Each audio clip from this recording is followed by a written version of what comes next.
আমি আজকে এখানে কোনো বক্তব্য দিতে আসিনি, এটা কোনো রাজনৈতিক প্ল্যাটফর্মও না।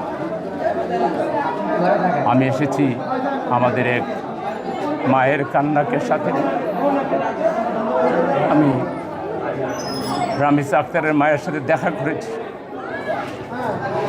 তিনি কিছু খাচ্ছেন না, তার বাবাও কিছু খাচ্ছেন না। যে ঘটনা ঘটেছে এটা অত্যন্ত হৃদয় বিদারক, বর্বর।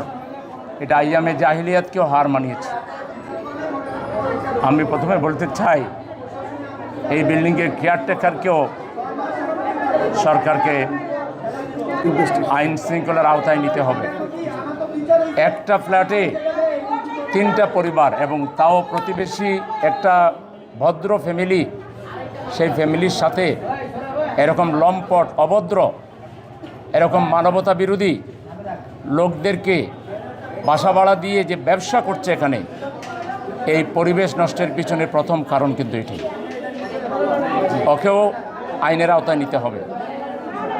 2 নম্বর হচ্ছে, এই সোহেলকে শুধু এবং তার ওয়াইফকে গ্রেফতার করাই সরকারের একমাত্র কাজ না।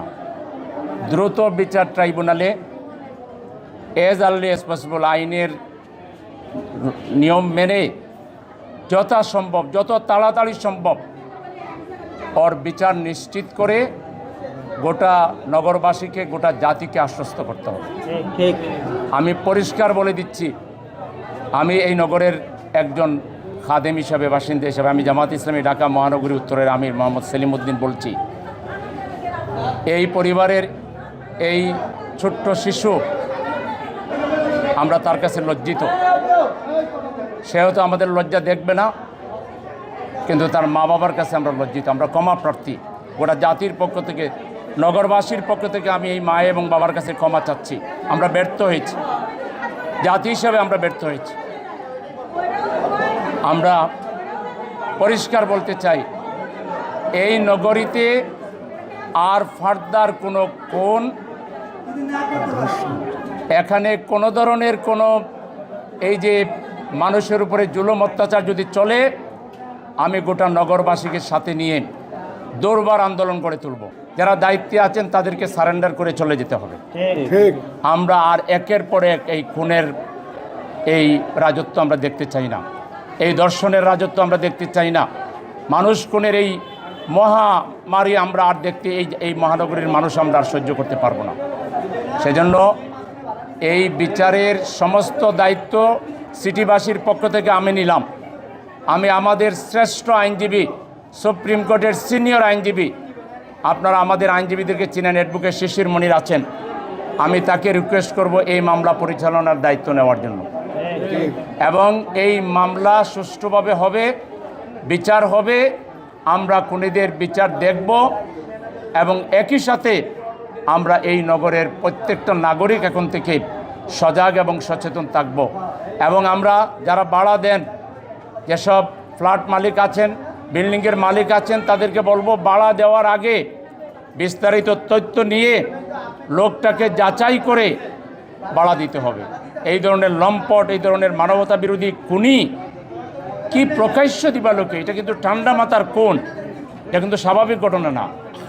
বাচ্চাটা স্কুলে যাবে, তার বড় বোন নিয়ে যাবে, মা খুঁজতেছে বাচ্চাটাকে, তারপরেই চিৎকার চেঁচামেচি, তাকে টেনে হেঁচড়ে পাশের ফ্ল্যাটে নিয়ে ঠান্ডা মাথায় তার স্ত্রীর সামনে এত বড় অন্যায়ের ঘটনা আমার মনে হয় আইয়ামে জাহিলিয়াতেও এটা ঘটেনি। আইয়ামে জাহিলিয়াতকেও হার মানিয়েছে, সীমারকেও এরা হার মানিয়েছে।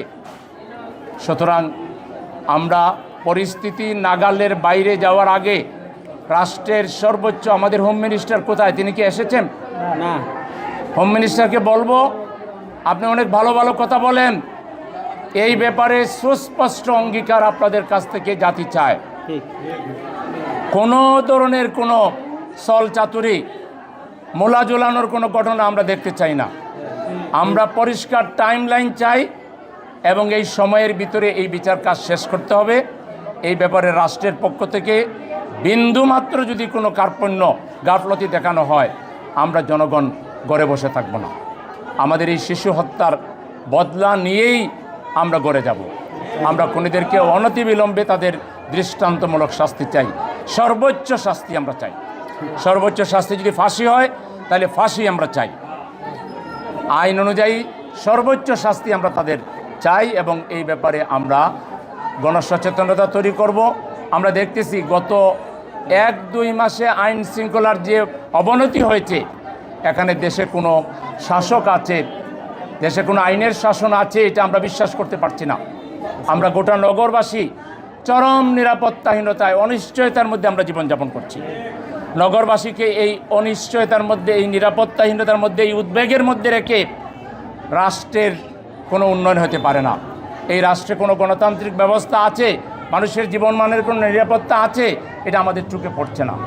আমরা সেজন্য অত্যন্ত উদ্বেগের সাথে এবং বেদনা বিদুর হৃদয় নিয়ে আজকে এখানে এসেছি।